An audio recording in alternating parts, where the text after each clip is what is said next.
Mangabe ungaka subscribe cindezela ibutton usubscribe.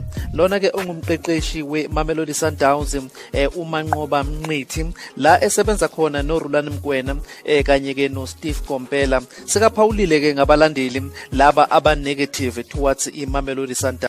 Ngicela abantu bakithi abamnyama because ithina esinenkinga ngemnyama esihlezi sifuna ukubona oku negative yona yonke i-game of football nje. If you can go nangesikhathi esikapitso ucheck makuthiwa kune water break okanye there is a moment ikhona umdlalo olimele, you will find ukuthi nami bengima mhlambe nalowo mdlali nomunye umdlali, kodwa ngoba nakuthi size si-sensational esizithandayo iy'ndaba ezinochuku sihlezi sifuna ucreate isithombe sokungazwani.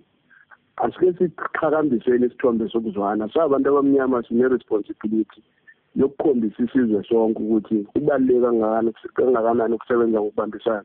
Ebantwini bakithi kunento ethi abantu abamnyama bakwazi ukusebenza ngokubambisana.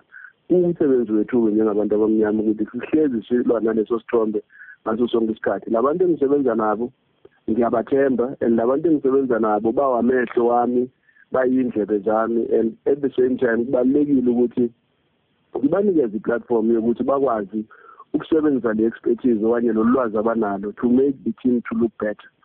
Nase-training we've got too many groups that we deal with, and kuyasiza ukuba nabaqeqeshi abaningi abakwazi ukubamba smaller groups okanye smaller tactical groups to make sure ukuthi we sharpen ama-positions esiwabonayo ukuthi asiye ngazo isikhathi mhlawumbe zesilimazi.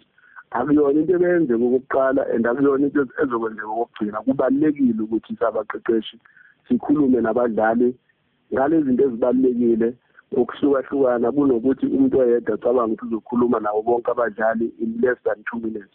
Akwenzeki in football, it will never happen, and ngibukuhlezi kwenzeka kanjalo nakwamanye amaqembu kuyenzeka, but ngoba indle emnyama ihlezi ibhekele leside elinokuthi kukhona into engezuhamba kahle.